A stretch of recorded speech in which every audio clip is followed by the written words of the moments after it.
Welcome to Control Alt Succeed, the podcast where we explore how education and business intersect to shape the next generation of leaders, economic participants, and innovators. I am Ayanda Nenemba, your host, and today's discussion is particularly crucial as we unpack what talent managers should be looking for in candidates, not just for the future, but right now. But just as important, we'll explore how students and job seekers can prepare themselves for today's evolving hiring environment. The world of work is changing rapidly. I think we've all seen that. With shifting skills requirements, new workplace preferences, and growing expectations around digital proficiency and critical thinking, understanding what employers are prioritizing and how candidates can position themselves for success is key. Now, to help us navigate these complexities, I am delighted to welcome in studio Dr Maritsa Grewe, who's head of the School of Commerce at Milpark Education. She's an expert in preparing future-ready professionals and understanding the dynamics of a changing workforce. Welcome, Dr. Grewe. Thank you very much, Ayanda. Pleasure to be here. Maritsa, when you look at the world of work as it is today, there is undeniably a widening skills gap in many industries, and we're also seeing various workplace preferences between in-office, hybrid, and remote models. How should talent managers balance these shifting expectations, and how can job seekers, on the flip side of things, position themselves accordingly? Here's the thing, Ayanda. Flexibility is key. Some people thrive in the office, while others really love a remote setup. Just last week, I've had an interview with somebody that when she heard it is a fully remote work, she said, sorry, I'm not interested. So there are still plenty of people who thrive with an in-person interaction. And really thinking about that makes me think about the global Cisco hybrid work report that came out in 2022, where they surveyed 28,000 people across 27 countries, especially on their thoughts on hybrid learning.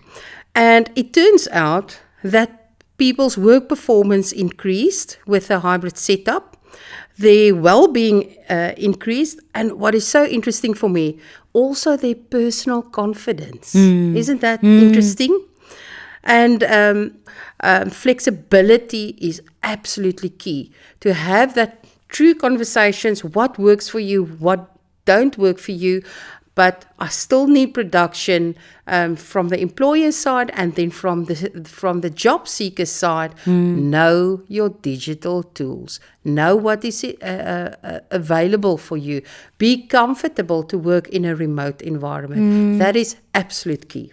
So critical thinking, for example, and I'm bringing this in because, as you say, that the whole adaptation thing is absolutely important, especially so that when we are involving new tools, when we are adopting new ways and new methods, we are not leaving out the ethos of the work that we're doing.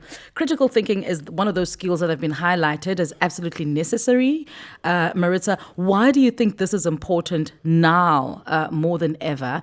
And maybe let's take two steps back and just do a quick zoom into critical thinking. What exactly does critical thinking entail, and why is it so important? I'll get to that answer now, but I want to emphasize something that you've said. Sure. Absolutely, critical thinking has never ever been more important than what it is right now in the world that we live now. Think about AI, our automation, and how that is really handling the routine tasks. So, which means what are left for us as humans? It is those complex problem solving. So critical thinking is very much aligned, to answer your question, with complex problem solving, that decision making, and the ability to think strategically. So that is where critical thinking comes in. It makes me think. We are bombarded with so much information, which many of the information is useless. So we need to be able to analyze, to question, and to filter out what is really important. What data is really, really important, and how does that assist me to navigate the decisions that I'm making. So when we think about our job seekers, it is so important that we first practice to question everything and not just take the information as this is the information that has been given to me. Let's start questioning. Let's start asking those whys. Let's start putting things in a different perspective. So it is. I would really encourage job seekers to read widely, to engage with content, to challenge yourself, to be open to be challenged. That's something that we struggle with, to be challenged. And that is so important when it comes to critical thinking. But Ayanda, what is so interesting for me is how do we prove to employers that we can, that we are able to think critically? How do we actually do that? Very good question. Very good question. So I thought a lot about this. We need to tell the stories. We need to use real examples when we talk to employers and tell them about the smart decisions that we've made. You know what? Employees love to hear the success stories. So I want to really encourage job seekers to ask insightful questions that shows that your thinking is critically about the role, the company, or the industry. At the end of the day, critical thinking is not about knowing everything. It's about adapting. It's about how we approach our challenges with a smart, open-minded perspective. Very important. Critical thinking, nowadays, buzzword. We need to have that. Absolutely. In fact, Maritsa, I want to go back to something that you said, and that speaks to critical thinking requiring, unequivocally requiring our openness to being challenged. How do we do that? Maritsa, we're dealing with a different generation of learners, right? So perhaps you and I are from a different generation where being open to being challenged was the norm. You know, we were open to being challenged. In fact, we were absorbers of information. We were content consumers. And yes, we did think, we did produce. But these days, we're dealing with a different generation of learners that are almost outside of the traditional spectrum of learners. You know what I mean? They're wanting to produce. They're producing as they go along, and they're asking different questions. And so being questioned is not always, a point of comfort for them. Ayanda, it's so funny. Yeah. I'm in my 40s, and I still struggle with being questioned and challenged. Because you feel what you put on the table is a quality product. So I think it is really that emotional intelligence that you need to learn as you go through struggles, as you go through challenges, to be able enough to keep quiet, to listen, and to learn. And then there was silence in the room. I need to think about that right now. That's difficult. We can easily say it with words, but to keep your mouth shut, to hear and to understand, that's very important. Maritsa, I'm sitting across the table from you. I'm preparing for a job interview. And I have not necessarily been the best at being, at opening myself up to being challenged. My emotional quotient is, there's huge room for improvement in that space. What do you say to me, especially considering, this? I'm gonna turn it into a model. Sit back, stop, listen, and be silent? It is important for talent managers, when they are in an interview, to put the candidate in a scenario, in a practical example, to see how that candidate who are omitting to show you how they will actually deal with challenges, put them in a scenario, a real life scenario, and see how they conduct themselves in that scenario. We need to stop asking questions like, tell me about your 3 best skills. We need to put you in scenarios where we can say, tell me about a situation when you were confronted with XYZ. So myself as a job seeker, when I then prepare for this interview, and especially as relates to emotional intelligence, I need to picture myself in different scenarios. I need to prep for different scenarios, because if talent managers should be looking at my ability to articulate what I would do in a certain situation, then it means I need to prepare for that, yes? Yes, absolutely. So emotional intelligence, honestly, is one of the most underrated skills in recruitment. Sure. And yet it makes a huge difference. So talent managers are not just hiring the right people. They need to ensure that we develop the right team too. You know, in my current role, I've got emotional check-ins with my staff. That is over and above with talking about production and the outcomes, but emotional check-ins.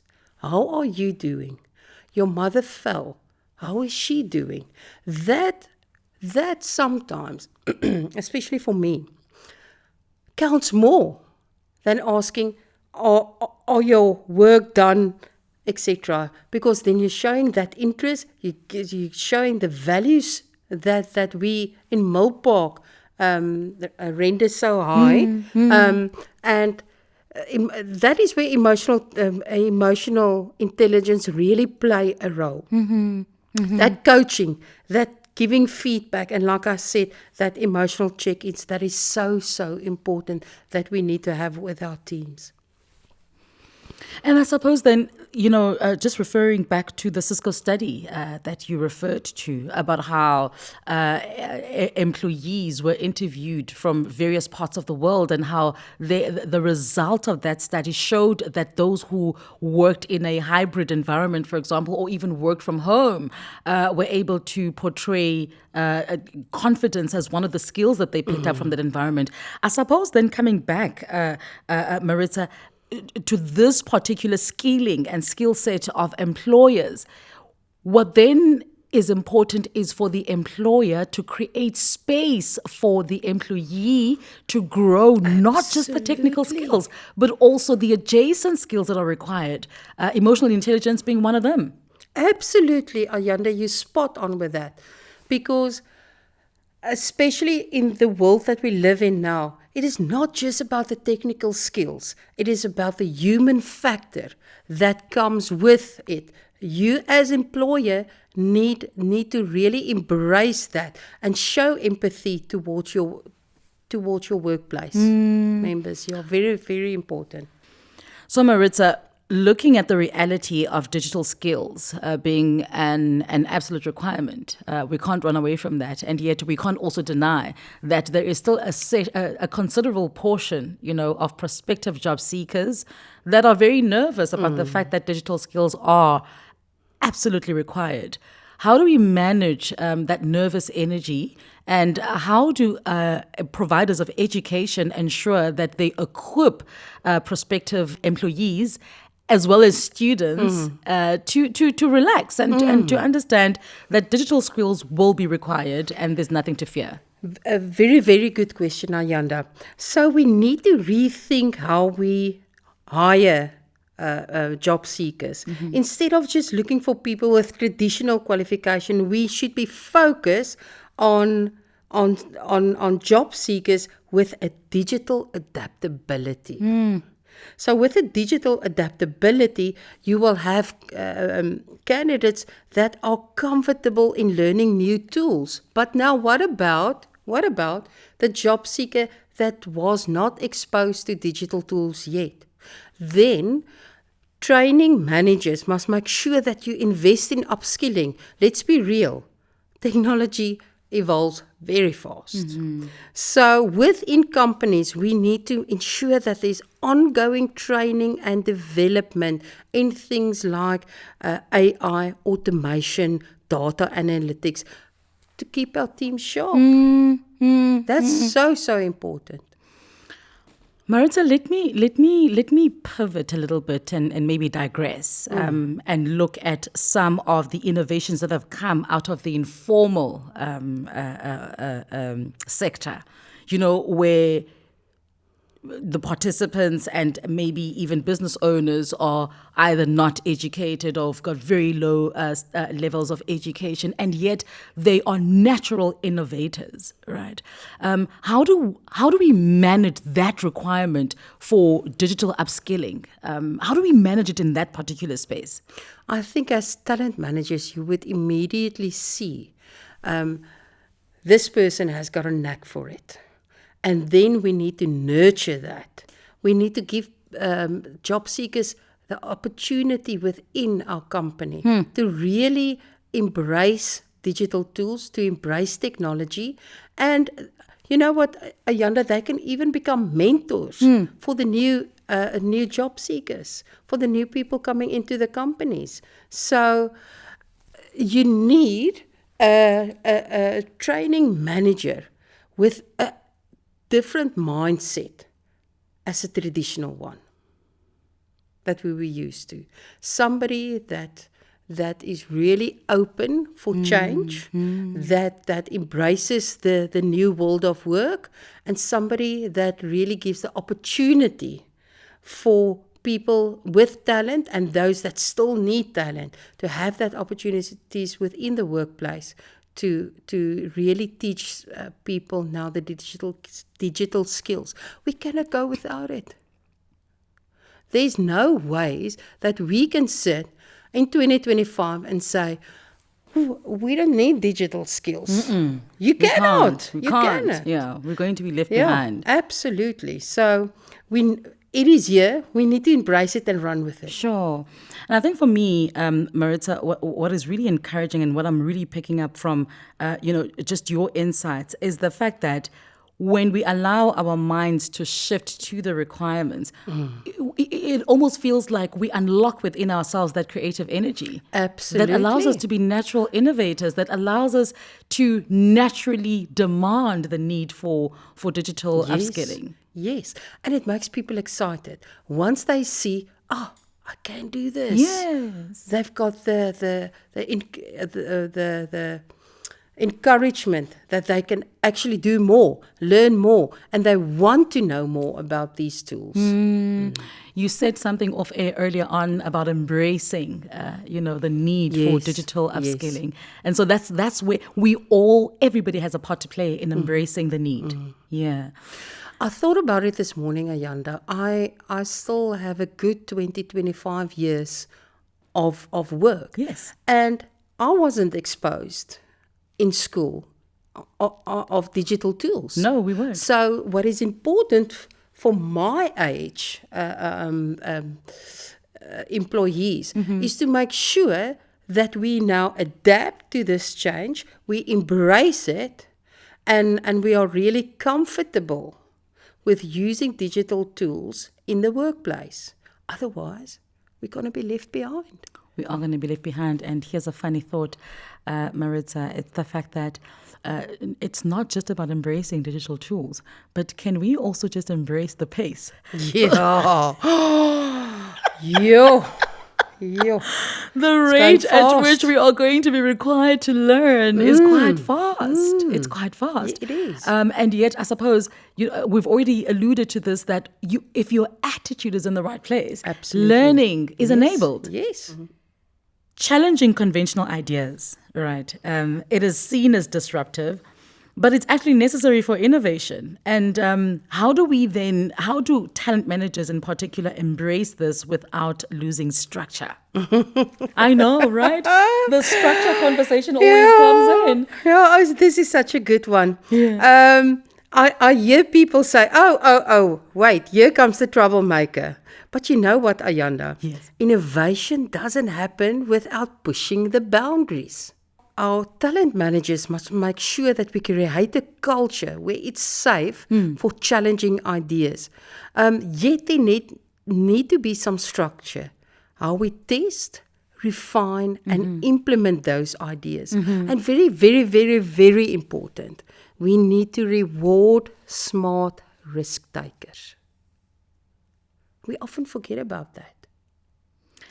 Maritsa, don't get me started, because this conversation is supposed to end. And when we start talking about rewards and compensation within this particular space, it's such a huge conversation. Perhaps that's something that we can explore a little bit later and separately, because not all environments are equipped to even recognize the effort, of embracing the technology. Yeah, I think for me it is important that we start asking those bold questions. Sure. Both from an employer side and an employee side.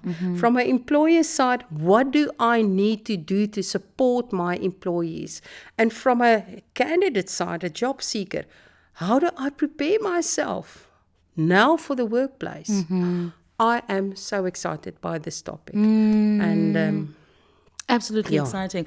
Earlier on, as you're speaking, I was actually thinking about what could be going through the mind of the financial manager in a workplace, because every time we talk about upskilling, there's always budgets to be considered, and yet we are right in this reality. So today's conversation has really highlighted, Maritsa, that the future of talent is not just about technology, it's also about people, and mainly, perhaps even predominantly about people, adaptability and continuous learning. Talent managers must go beyond traditional hiring matrix and focus on skills that drive long-term success, critical thinking, emotional intelligence. We're talking about embracing digital literacy and the courage to challenge outdated models. how beautiful. You said something very important, that learning and innovation can never happen unless we are willing to make those mistakes and to continue to discover ourselves.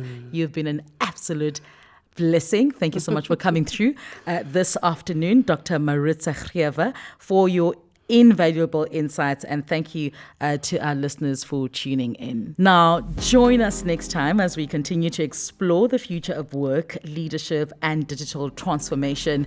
Don't forget to subscribe and share this podcast with those shaping the workforce of tomorrow.